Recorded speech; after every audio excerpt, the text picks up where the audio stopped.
Texas is the second largest state in the country and contains, beneath its surface and behind its fences, some of the most consequential pieces of restricted federal land anywhere in the United States. A cave outside San Antonio holds more mammals in one place than anywhere else on Earth and is closed to anyone who is not a paying member of the organization that owns it. 2 Texas salt domes hold a combined 400 million barrels of crude oil more than 2,000 feet underground, in caverns large enough to fit the Willis Tower of Chicago with room to spare. And on the high plains of the Texas Panhandle, behind a perimeter monitored by armed federal security officers around the clock, sits the only place in the United States where nuclear weapons are assembled and disassembled, a facility that every nuclear warhead in the American arsenal has either entered or will enter at some point in its existence. This video counts down 9 real places in Texas that the public cannot enter, from an ammunition plant on the shore of Caddo Lake, where the first major act of Cold War disarmament was carried out, to a federal installation in Amarillo whose airspace is permanently closed to civilian aircraft. Every site on this list is documented in Department of Energy records, EPA, Superfund filings, Department of Defense disclosures, or official conservation management documents. Stay with me to the end, because the final site on this list is the last stop for every nuclear weapon in the United States before it goes back to the military, and the first stop for every weapon coming in for dismantlement, and no member of the public has ever been inside it without federal pre-authorization. Let's begin. In the karst limestone landscape of the Texas Hill Country and Edwards Plateau, an elaborate underground ecosystem of springs, caves, and aquifer passages connects the surface environment to one of the most important freshwater sources in the state. The Edwards Aquifer, which supplies drinking water to more than 2 million people in and around San Antonio, is fed by rainfall soaking through the porous limestone of the recharge zone, a band of land extending through multiple counties where the aquifer is directly exposed to surface conditions. Within this recharge zone, certain cave systems have been identified as habitat for species found nowhere else on Earth,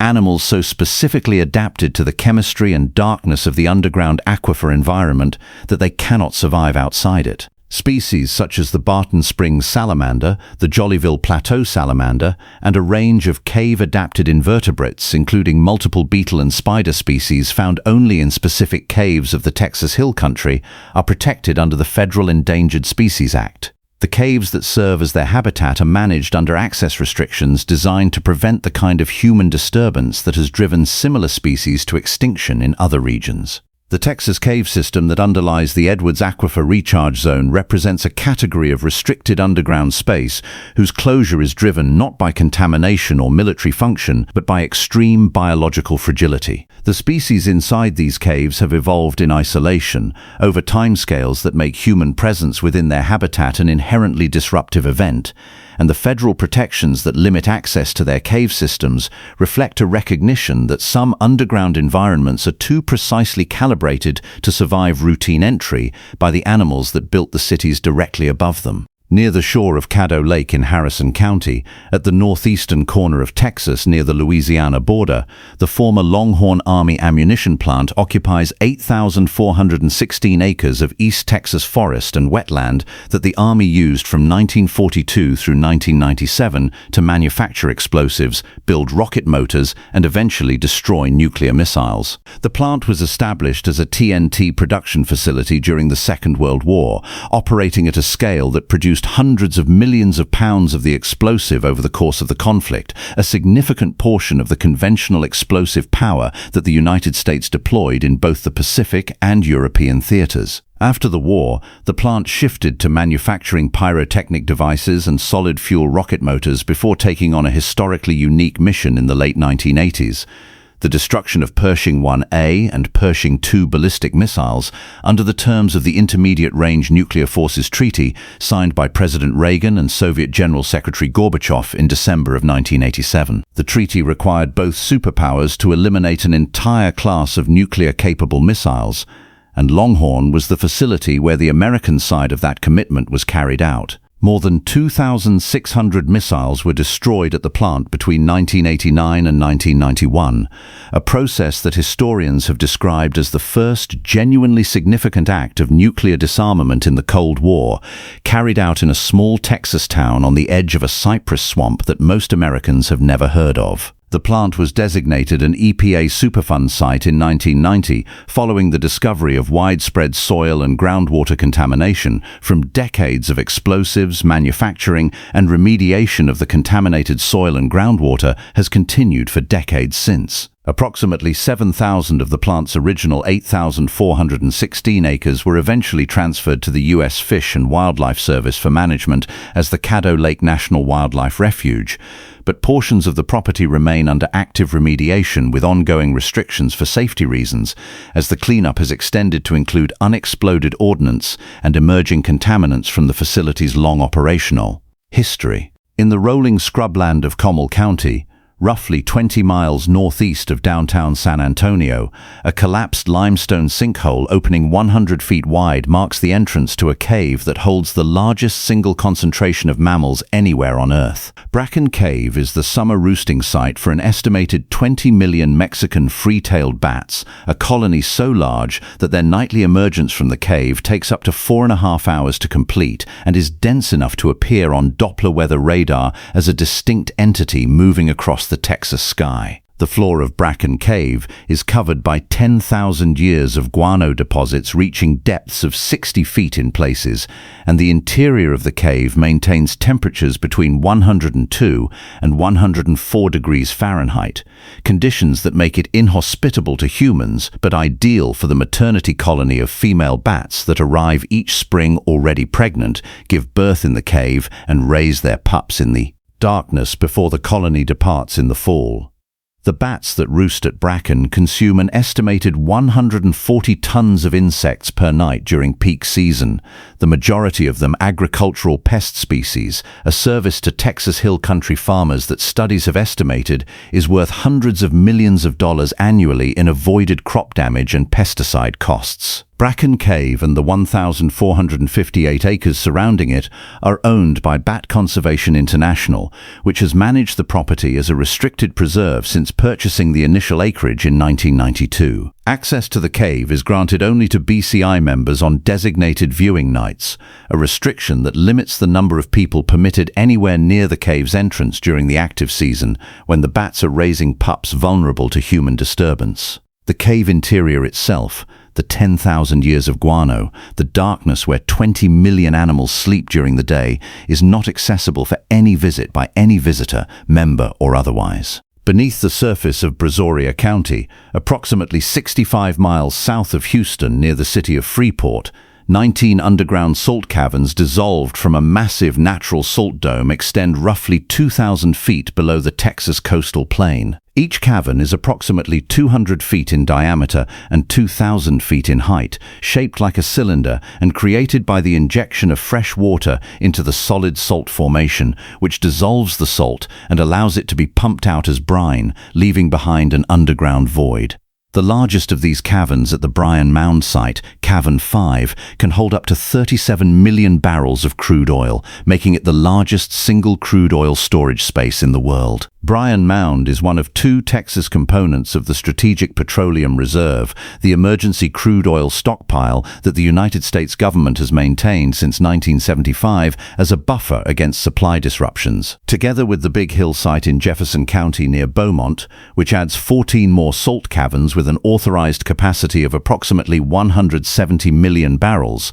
the Texas sites account for a substantial portion of the total Strategic Petroleum Reserve storage capacity. The caverns are not entered by people under normal circumstances, as they contain crude oil under pressure, and the underground spaces are accessed through well casings rather than through any passage large enough for a human being to enter. The Bryan Mound site is closed to the public, with access limited to Department of Energy personnel and authorized contractors involved in the reserve's ongoing maintenance and operations. The infrastructure above ground, surface pumping facilities, pipelines, and monitoring systems is secured behind fencing and requires federal authorization to approach, and the caverns themselves, 2,000 feet below the Texas coast, exist in a complete darkness and a complete silence that no visitor has ever experienced directly, holding a volume of crude oil that would, if released, be more than sufficient to cover the entire Texas coast in a layer of petroleum.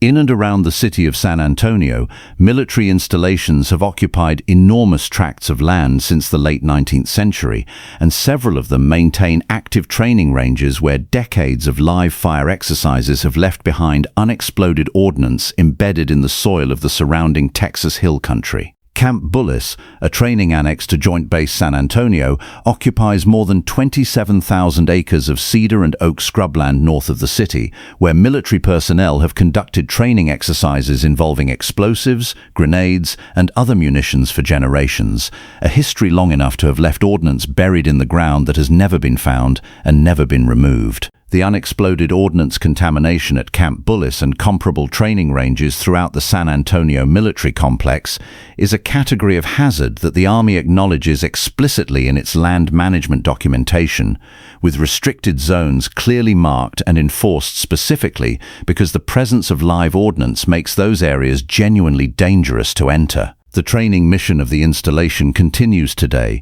meaning that the accumulated ordnance from historical exercises is supplemented by current training activities in a cycle that has been running continuously for more than a century. The broader San Antonio military complex, which includes multiple installations that collectively occupy a significant portion of the land area in and around the city, generates ongoing environmental monitoring requirements that document the migration of contamination from decades of military, industrial, and training activities into the soil and groundwater of the surrounding communities. The restricted training ranges within this complex are closed, not through bureaucratic convention, but through the practical reality that the ground within them, in specific zones where the ordnance concentration is highest, presents a level of physical danger that makes public access impossible to responsibly allow. In Bowie County, at the far northeastern corner of Texas near the Arkansas border, the former Lone Star Army ammunition plant manufactured explosive components for artillery shells, bombs, and other military munitions through decades of operation that began in the Second World War and continued through the Vietnam era. Like many of the Army's munitions manufacturing sites from that period, Lone Star's decades of explosives production left behind soil and groundwater contamination that required federal Superfund designation and triggered remediation requirements that have been managed by the Army and the EPA for years since the plant's operational missions ended. The most significant contaminants documented at Lone Star are the energetic compounds associated with explosives manufacturing, including residues of TNT, RDX, and related compounds that accumulated in the soil around former production buildings, disposal areas, and contaminated groundwater zones. Remediation work at the site has addressed the most severely contaminated areas, but the ongoing nature of groundwater cleanup means that the site continues to carry federal environmental liability and public access restrictions. The former Lone Star plant is located adjacent to private agricultural and residential land in a part of Texas where the military-industrial legacy of the Second World War era has left a persistent footprint in the landscape, a footprint that, in the case of energetic compounds in soil and groundwater, does not simply diminish on its own but requires active management to prevent migration into the surrounding environment. In the hill country west of San Antonio, the former Kelly Air Force Base, now redeveloped as Port San Antonio following the base's 2001 closure under the base realignment and closure process, left behind a legacy of soil and groundwater contamination that the EPA documented and designated under its Superfund program. Kelly was one of the largest Air Force logistics and maintenance centers in the United States during its operational life, a facility that processed enormous quantities of aviation fuel, solvents, hydraulic fluids, and other industrial chemicals that, over decades, percolated into the underlying soil and groundwater. The primary contaminant of concern at the Kelly site is trichloroethylene, a solvent used extensively in aircraft maintenance operations whose groundwater plume extended beyond the former base boundaries into the surrounding communities, where it was detected in municipal and private wells serving residential areas. The discovery of off-site contamination triggered federal and state enforcement actions requiring the installation to fund remediation and alternative water supplies for affected communities, a process that continues as active groundwater treatment systems work to contain and reduce the contamination plume. Portions of the former Kelly Air Force Base that remain most heavily contaminated continue to carry access restrictions as remediation work proceeds, and the groundwater contamination plume beneath the broader area represents an ongoing federal environmental liability whose management will continue for years beyond the base's closure date. The civilian and commercial redevelopment that has transformed much of the former base into an active aerospace and technology business park coexists with the remediation infrastructure addressing what lies beneath it, two incompatible futures occupying the same piece of Texas ground. In the flat agricultural land between Beaumont and the Texas Gulf Coast, the Big Hill Strategic Petroleum Reserve Site holds 14 salt caverns dissolved from a natural underground salt dome in Jefferson County, adding an authorized storage capacity of approximately 170 million barrels to the Texas portion of the National Emergency Oil Stockpile. Like Bryan Mound to the west, Big Hill's caverns were created by drilling into solid salt and injecting fresh water to dissolve the formation outward, leaving behind underground voids whose dimensions dwarf any human-made underground structure.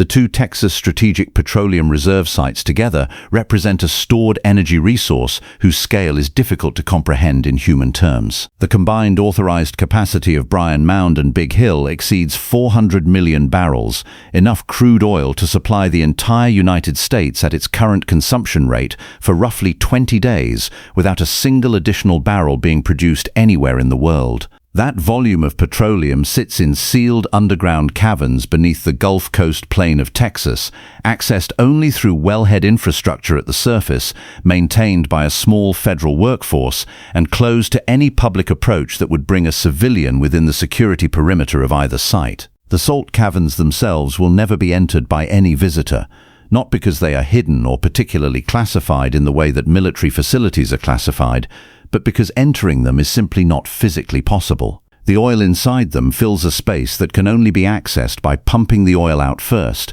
and even then the remaining cavern, a cylinder 2,000 feet tall and 200 feet in diameter filled with pressurized brine, represents an industrial environment that does not accommodate visitors.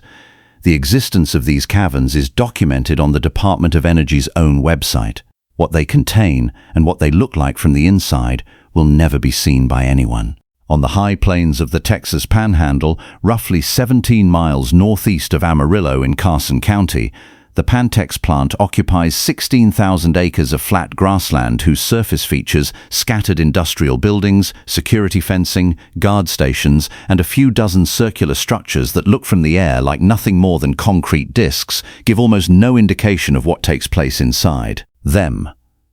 Pantex is the only facility in the United States that assembles finished nuclear weapons and disassembles nuclear weapons being retired from the stockpile. Every nuclear warhead in the American arsenal either passes through Pantex to be assembled before going to the military or returns to Pantex to be dismantled when it is retired. There is no other facility in the country where either of these things happens. The circular structures visible from above are called gravel gerties, an informal name for specially engineered underground concrete bays where the most critical and most dangerous assembly and disassembly operations take place. Each gravel gertie is covered by a deep layer of gravel and earth that acts as a blast containment measure. In the event of an accidental detonation of the conventional high explosive components that trigger a nuclear weapons primary stage, the gravel layer is designed to absorb and contain the blast, preventing it from propagating to adjacent facilities. The design prioritizes containment of a high explosive accident, specifically because the most sensitive operations at Pantex, the ones involving plutonium pits and conventional explosive components in close proximity, carry a non-trivial risk of a detonation that would not itself be nuclear, but would scatter highly radioactive materials across the surrounding Texas Panhandle. The plant currently stores approximately 14,000 plutonium pits, the spherical plutonium cores that serve as the fissile primary stage of every thermonuclear weapon in the American stockpile. This number exceeds the facility's originally authorized storage limit of 20,000 pits, a situation that arose because the planned permanent plutonium storage facility at the Yucca Mountain site in Nevada was never built, leaving Pantex as the only available location for the plutonium produced by decades of weapons dismantlement.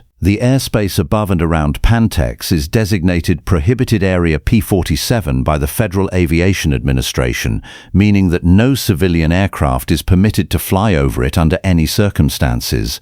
The security perimeter is staffed by armed federal police officers around the clock. Unauthorized entry is not merely illegal but genuinely dangerous, a fact that the facility's security apparatus is specifically designed to prevent.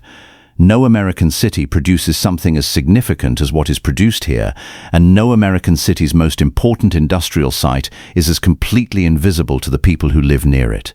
I hope you enjoyed this video. If you did, let us know which of these 9 places surprised you the most, and we'll see you in the next one.